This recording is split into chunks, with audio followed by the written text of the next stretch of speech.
Assalamualaikum warahmatullahi wabarakatuh. Sahabatku sekalian, kali ini akan saya ceritakan tentang sejarah si Pitung jagoan Betawi. Semoga teman-teman semua selalu sehat ya. Kita semua dijauhkan dari COVID-19. Sejarah si Pitung jagoan Betawi. Cerita rakyat Jakarta.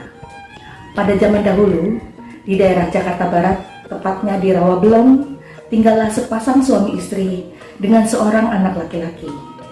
Anak laki-laki tersebut bernama si Pitung.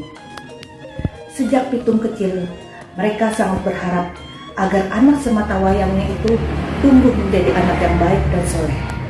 Oleh karena itu, Pitung disekolahkan di pesantren milik seorang guru ngaji bernama Haji Naipin.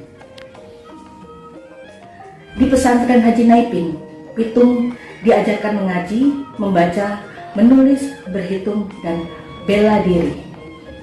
Pitung sangat pandai. Ia merupakan salah satu murid kesayangan dan kebanggaan Haji Naipin. Setelah ilmu yang dipelajarinya cukup, Pitung kembali ke rumah. Ke rumah kedua orang tuanya tentunya, menyambut kepulangan Pitung dengan rasa senang. Enyaknya memasakkan masakan yang sangat lezat.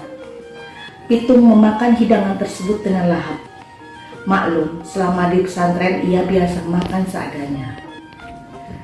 Teman-temanku sekalian, selama di rumah, Pitung sangat rajin membantu orang tua. Ia mengembala kambing milik babehnya. Setiap pagi, ia selalu menggiring kambing-kambing ke daerah perbukitan yang banyak rumput. Kambing-kambing dibiarkan makan sampai perutnya kenyang. Setelah matahari terbenam, barulah ia pulang ke rumah. Kehidupan Pitung sangat sederhana. Babenya tidak memiliki pekerjaan yang tetap. Biasanya ia datang ke ladang orang dan membeli buah-buahan yang masih setengah matang. Harga belinya lebih murah. Lalu buah itu diperam. Setelah matang, baru dijual ke pasar dengan harga lebih tinggi. Pada suatu hari, babehnya menyuruh Pitung menjual 2 ekor kambing ke pasar Tanah Abang. Pitung, badan babe serasa tidak enak. Lo bantu babe jualan kambing-kambing ini ke pasar, ujar ayahnya. Tentu saja be, jawab Pitung. Pastikan harganya jangan terlalu rendah ya, ujar babe si Pitung. Pergilah Pitung ke Tanah Abang sambil menggiring 2 ekor kambingnya yang akan dijual. Kambing yang dibawa Pitung yang sehat dan gemuk-gemuk. Para pembeli tertarik dengan kambing Pitung. Tidak perlu menunggu lama, kedua kambing itu telah laku terjual. Pitung sangat senang. Uang hasil menjual kambing dimasukkan ke dalam kantong celananya. Ia bergegas pulang. Namun di tengah jalan, ia bertemu dengan segerombolan preman. "Hei, mau kemana lo Pitung?" tanya salah satu dari mereka. "Mau pulang bang," jawab Pitung dengan santai. "Di mana rumah lo?" tanyanya lagi sambil merogoh kantong celana Pitung. "Di Rawabelong bang," jawab Pitung. "Ya sudah pulang sana," ujar preman itu. Pitung segera pulang. Pitung tidak sadar kalau uang di dalam kantongnya hasil menjual kambing. Ternyata sudah diambil para preman tadi. Ketika Pitung sudah hampir sampai rumah, Pitung merogoh kantongnya, bermaksud mengeluarkan uang hasil menjual kambingnya untuk diserahkan kepada babenya. Namun uang itu tidak ada. Pitung teringat ketika ia bertemu dengan preman dan diajak mengobrol. Salah satu dari preman mengambil uangnya dari dalam celana si Pitung. "Ah, bodoh banget sih gue, sampai nggak sadar preman-preman tadi ngajak ngobrol," ujar Pitung menyesal. Pitung lalu kembali ke tempat pertemuannya dengan para preman.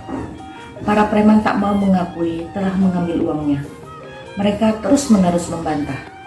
Akhirnya Pitung mengeluarkan jurus bela diri, ilmu yang didapatnya dari Haji Naipin. Sangat berguna pada saat seperti ini. Para preman akhirnya menyerah dan mengembalikan uang Pitung. Mereka lalu lari ketakutan. Pemimpin gerombolan preman yang bernama Rais sangat kagum dengan kehebatan ilmu bela diri yang dimiliki Pitung. Lalu pemimpin preman mencari tahu tempat tinggal Pitung dan mendatanginya. Rais berniat mengajak Pitung untuk bergabungnya mencopet di pasar. Pitung sangat terkejut dan langsung saja menolak ilmu yang ia dapat dari pesantren, melakukan perbuatan yang tidak terpuji. Pitung lalu memberikan nasihat kepada mereka agar tidak lagi berbuat jahat kepada orang lain. Ia menasihatinya agar membantu orang yang kesusahan. Mereka bingung bagaimana cara membantu orang-orang susah, sedangkan mereka sendiri hidup serba kekurangan. Pitung mencari cara. Akhirnya Pitung mendapatkan ide. Ia dan gerombolan preman-preman itu akan mencopet dan merampok orang-orang kaya yang sombong. Hasil rampokannya akan mereka berikan kepada orang-orang yang membutuhkan. Semenjak Pitung dan kawan-kawannya mulai beraksi, warga miskin sangat senang dan gembira. Kehidupan mereka berubah menjadi sedikit lebih baik. Meskipun Pitung seorang penyelamat bagi kaum miskin, ia tetap dianggap melakukan perbuatan yang tidak baik. Kompeni Belanda pada waktu itu berkuasa di Jakarta, berusaha menangkap Pitung. Suatu hari, ketika beraksi, Pitung berhasil ditangkap. Ia dijebloskan ke dalam penjara. Namun Pitung berhasil melarikan diri dengan memanjat atap penjara. Ketika kabur dari penjara, diketahui oleh polisi dan sempat mengejarnya serta menembaknya. Tetapi karena jimat si Pitung menjadikan tubuhnya kebal, tubuhnya tidak bisa ditembus oleh peluru. Pitung lalu melarikan diri dan menjadi buronan polisi. Polisinya mencari kemana-mana. Keluarganya pun menjadi sasaran pencarian Pitung. Begitu juga dengan gurunya, Haji Naipin. Ia bahkan dipaksa memberitahukan kelemahan Pitung. Haji Naipin akhirnya memberitahukan kelemahan Pitung, yaitu dilempar dengan telur busuk. Para polisi mencari Pitung ke berbagai wilayah Jakarta. Berdasarkan penyelidikan mereka, Pitung bersembunyi di rumah kekasihnya di kota Bandung. Ketika diserang, Pitung masih berusaha melawan. Namun, para polisi sudah tahu kelemahannya. Mereka lalu langsung melempar Pitung dengan telur busuk ke tubuh Pitung. Ketika ia mulai tidak berdaya, polisi langsung menembaknya. Pitung akhirnya tewas.